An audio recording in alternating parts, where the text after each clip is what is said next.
Hi అందరికి నమస్కారం. Davos పర్యటన తర్వాత నుంచి ముఖ్యంగా వైఎస్ఆర్సీపీ కూటమి ప్రభుత్వం మీద దుష్ప్రచారం చేయటం ఆరంభించింది.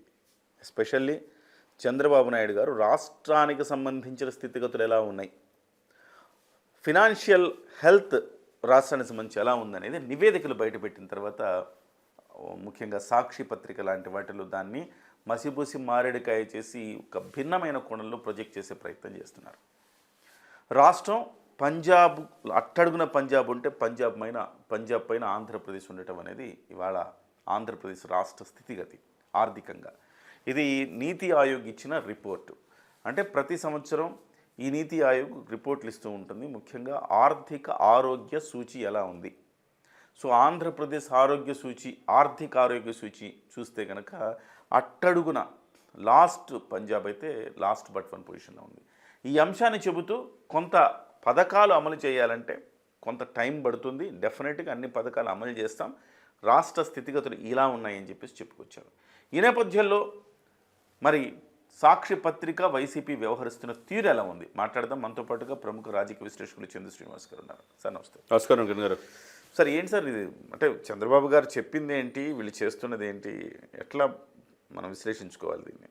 ఇప్పుడు అస్తవ్యస్తమైంది ఆర్థిక వ్యవస్థ, అందుకని కొద్దిగా లేట్ అవుతుందని చెప్పన్నాడు తప్పితే నేను పూర్తిగా చేతులు ఎత్తేసాను, నా వల్ల కాదని అనలా. 2.5 లక్షల కోట్ల నుంచి 10 లక్షల కోట్లకు అప్పు వెళ్ళిపోయింది. 8 లక్షల కోట్లు అప్పు చేశారు. సంక్షేమ మాటను అభివృద్ధిని మర్చారు. మరి ఏదేదో మీరు కట్టుకున్న ప్యాలెస్కి 500 కోట్లు అయితే 500 కోట్లతో ఆంధ్రప్రదేశ్లో సగం రోడ్లు పూర్తయ్యాయిగా. అది మీరు చేయలా. పోలవరం పూర్తి చేయలా, రాజధాని పూర్తి చేయలా. ఈయన చేస్తున్నాడు కదా కిరణ్ గారు, కొద్దిగా చేస్తాడు. Slow and study. దీన్ని ఏదో అంతా అయిపోయినట్టు 7 మాసాలకి ప్రభుత్వం అయిపోయింది, ఇక మేమే వచ్చేస్తామనే భ్రమలో, ఆ ట్రాన్స్లో, ఆ ఇల్యూజన్లో వైసీపీ వాళ్ళు ఉన్నారు. దాన్ని పెద్దగా మనం పట్టించుకోవాల్సిన అవసరం లేదు. సాక్షాత్తు ఈ దేశానికి హోంమంత్రే 3 లక్షల కోట్లు పెట్టుబడులు ఇచ్చామంటే, చివరి ప్రధానమంత్రి వచ్చినప్పుడు 2 లక్షల కోట్లు 8,550 కోట్లు మనకు కనపడినాయి కదా. అవును. ఓవరాల్గా ఇప్పటి వరకు 5 లక్షల కోట్లు పెట్టుబడులు వచ్చినాయి కదా. దానివల్ల 12 లక్షల మందికి ఉపాధి కలుపుతారు కదా. ఓపిక పట్టాలి కదా సార్, టైం ఓపిక పట్టాలా. మిమ్మల్ని 5 సంవత్సరాలు చూశారు. ఈ ప్రభుత్వం వచ్చి 7 నెలలు కూడా కాలా. అప్పుడు 7 నెలలు సరే, 2వ నెలలోనే అసలు ఈ ప్రభుత్వాన్ని రద్దు చేసేసి గవర్నర్ పాలన పెట్టండి, రాష్ట్రపతి పాలన పెట్టండి ఢిల్లీ వెళ్ళారు, తెలుసుగా. అవును, అది అయిపోయింది. ఇక్కడికి వచ్చి మళ్ళీ అసలు ఏదో జరిగిపోతున్నట్టు రకరకాల ఇది చేశారు. సరే ఏంటి పక్కన పెడితే, ఇప్పుడేమో ఉన్నది ఉన్నట్టుగా చెప్పడం చంద్రబాబు నాయుడు గారు చేసిన తప్పు ఎట్లా అవుతుంది? అవును సార్. ఇప్పుడు మీరు పథకాలు అమలు చేయలేకపోతే ఆర్థిక స్థితిగతులు ఇలా ఉన్నాయనే సంగతి చంద్రబాబు గారికి తెలియదా? తెలిసే కదా ఆయన హామీలన్నీ ఇచ్చారు. అలాంటప్పుడు ఈ హామీలన్నీ ఇచ్చిన తర్వాత అమలు చేయకపోతే ఎలా? మీకు తెలియకుండా ఉంటే నిజంగా ఆర్థిక స్థితిగతులు ఎలా ఉన్నాయని తెలిసిన తర్వాత మీరు హామీలు ఎలా ఇచ్చారు, అమలు చేయలేమనుకుంటే ఇదొక క్వశ్చన్ వస్తుంది కదా. దీనికి నేను ఒక సమాధానం చెప్తా. సరే, ఆయా పార్టీలు ఉచితాలు ఇస్తారు, బటన్ నొక్కుతారు, పథకాలు ఇస్తామంటారు, వాళ్ళకి మించి మేము ఇస్తామని ఇల్లు అంటారు, రకరకాల ప్రయత్నాలు. ఇది ఎలక్షన్ జిమ్మిక్, ఏ పార్టీ అని చేసేదే. కానీ ఉచితాలు చేసి మనుషులు సోమరపతులుగా చేయకూడదు. గతంలో చేశారు. దీన్ని ఇప్పుడు ఏంది, ఇప్పుడు ఈయన ఏం తక్కువ చేశాడు? ఇచ్చే క్రమంలో పెంచిన సామాజిక పెన్షన్లు అనేది 1వ తారీఖుల్లా పడుతున్నాయా లేదా? ఒకటి ఆదివారం వస్తే శనివారం 31వ తారీఖు పడుతున్నాయా లేదా? మీరు చాలా కీలకమని భావించి ఈ ప్రభుత్వానికి గుండెకాయ లాంటి వాలంటరీ వ్యవస్థ లేకుండానే పంచుతున్నారా లేదా? ఫస్ట్ అంటే ఏంది, ఒక బేసిక్ ఒక వయసులో ఏమీ చేయలేని వాళ్ళకి వాళ్ళు పెన్షన్లు ఇచ్చి ఆదుకుంటున్నారు. 2, ఎప్పుడు 15-20 తారీఖు పడే జీతాలు ప్రభుత్వ ఉద్యోగులకి 5వ తారీఖు లోపల జీతాలు తీసుకుంటున్నారు లేదా?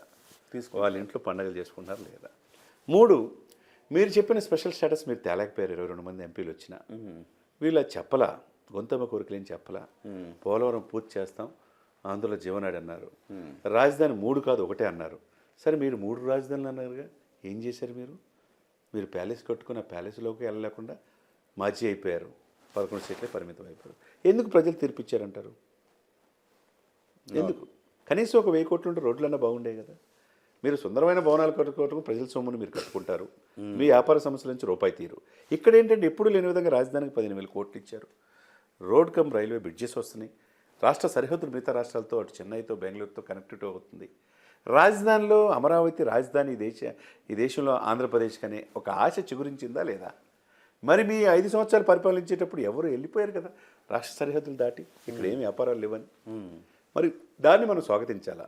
పోలవరం మీరు ఇద్దరు మంత్రులు మారిపోయారుగా, అనిల్ కుమార్ యాదవ్ మారిపోయాడు, అంబటి రాంబాబు గారు. ఇప్పుడున్న వ్యక్తి చాలా సమర్థవంతమైన రామానాయుడు గారు అహోరాత్రులు కష్టపడుతున్నారు. 2028 కల్లా పూర్తి కావాలి. ఎంత నిధులు కావాలని నిధులు ఇస్తానని అమిత్ షా చెప్తున్నాడు. 2027 చివరికల్లా పూర్తి చేసి ఇది లక్షలాది ఎకరాలకి నీరు అందిస్తాం అని చెప్పి చంద్రబాబు నాయుడు గారు చెప్తున్నారు. ఇప్పుడు ఎవరిని నమ్మాలి? అంతే కదా సార్. ఇక్కడ ఇంకోటి ఉంది సార్. సో ఇప్పుడు మీరు 1,00,000 రూపాయలు సంపాదించారనుకోండి, మీ 1,00,000 రూపాయలని మీరు మీ పిల్లలకి సినిమాలు షికార్లు తిప్పేసి అవగొట్టేశారనుకోండి. సో ఆ తర్వాత రేపు పొద్దున మీకు ఈ 1,00,000 వచ్చింది, 1,00,000 వెళ్ళిపోయింది. ఆ తర్వాత మీకు అత్యవసరం వచ్చినప్పుడు మీకు ఆదుకోవడానికి డబ్బులు ఉండవు. అవును. సో కాబట్టి మీ సహజంగా మన కుటుంబ పెద్ద ఏం చేస్తాడు, 1,00,000 రూపాయలు వస్తే 10,000 రూపాయలు ఎంటర్టైన్మెంట్కి పెట్టుకొని, లేకపోతే 10,000 రూపాయలు ఏదో అవసరాలకు పెట్టుకొని, మిగతా అంతా కూడా రకరకాల చోట్ల ఇన్వెస్ట్ చేస్తాడు. ఒక మ్యూచువల్ ఫండ్ అను, లేకపోతే ఇంకొక రియల్ ఎస్టేట్ అను, లేకపోతే ఇంకో రంగం, LIC పాలసీలో పోస్టల్ డిపార్ట్మెంట్ మొత్తం ఇట్లా ఇన్వెస్ట్ చేసుకుంటూ వస్తాడు. ఇన్వెస్ట్ చేసుకుంటూ వచ్చినప్పుడు రేపు పొద్దున భవిష్యత్ అవసరాల కోసం ఇవన్నీ ఉంటాయి. అంటే ఒక కుటుంబ పెద్దే ఇంత ఆలోచించి చేస్తుంటే సహజంగా ప్రభుత్వ పెద్ద, కుటుంబ పెద్ద అంటే తండ్రి లాంటి వాడు ముఖ్యమంత్రి అని చెప్తారు. అలాంటి ముఖ్యమంత్రి ఏం చేయాలి? పప్పులు బెల్లల్లాగా పనిచేశాడు గతంలో జగన్మోహన్ రెడ్డి గారు. అంటే కన్స్ట్రక్టివ్ రంగాల మీద పెట్టలేదు. ఇప్పుడు కన్స్ట్రక్టివ్ ఆర్థిక సూచి కూడా ఏం చెప్తుందంటే, health indicator, financial health indicator ఏం చెప్తుందంటే, మీరు వస్తే 30% సంక్షేమానికి ఖర్చు పెట్టండి, ఒక 70% మీరు మౌలిక వసతులకు, మౌలిక వనరులకు క్రియేషన్కి, అలాగే భవిష్యత్తులో ఉపయోగపడే ఒక ప్రాజెక్టుల మీద ఖర్చు పెట్టండి అని చెప్తుంది. సో ఆ రకంగా చూసుకుంటే ఇవాళ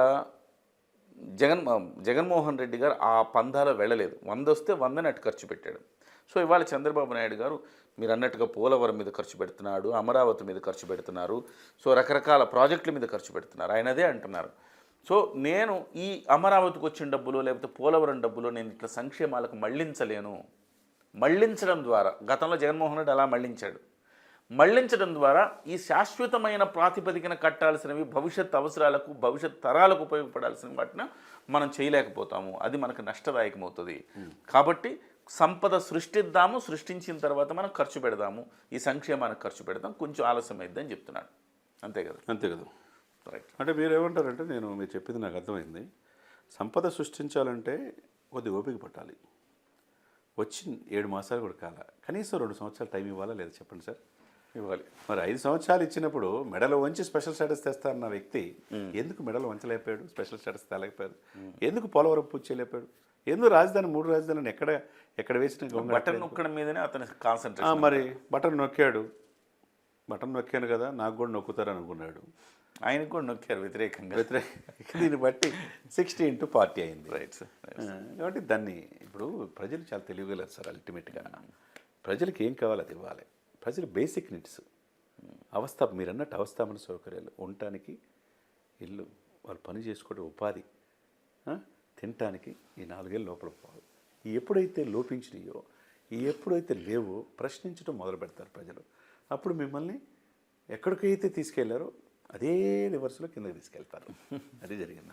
thank you sir. Thank you very much. మొత్తం మీద సాక్షి పత్రిక కావచ్చు, సాక్షి టీవీ కావచ్చు, వాళ్ళ అనుయాయులు కావచ్చు, అంటే పచ్చి అబద్ధాలు ఆడడం అన్నట్టుగా ఈ పచ్చి అబద్ధాలు అయితే ఆడుతున్నారని మనం భావించాలి. ఎందుకంటే చంద్రబాబు నాయుడు గారు కొంత ఆలస్యమైందని అన్నాడు తప్ప పథకాలు అమలు చెయ్యం అన్న మాట అనలేదు. కానీ పథకాలు అమలు చెయ్యమన్న మాట మాట్లాడి ఈ రకంగా సాక్షి పత్రిక లాంటివి ప్రజలను తప్పుదోవ పట్టిస్తున్నాయి. దీని మీద ఖచ్చితంగా ప్రభుత్వం కూడా చర్య తీసుకోవాలి. ఎందుకంటే ప్రభుత్వం మీద దుష్ప్రచారం చేస్తున్నందుకు ప్రభుత్వం ఖచ్చితంగా చర్య తీసుకోవాలి. సో దీని మీద పరువు నష్టం దావా అంటారా, లేకపోతే ఏ రకమైన న్యాయపరమైన అవకాశాలు ఎలా ఉన్నాయో చూసి ఆ రకంగా చర్య తీసుకుంటే తప్ప మరొక్కసారి ఇలాంటి అవాస్తవాలను తాటిగాయన అక్షరాలతో పెద్దగా చేసి చూపించే ప్రయత్నం చేయరు. కాబట్టి ఆ రకమైన దిశగా ప్రభుత్వం కూడా చర్యలు తీసుకోవాల్సిన అవసరం ఉంది. నమస్తే.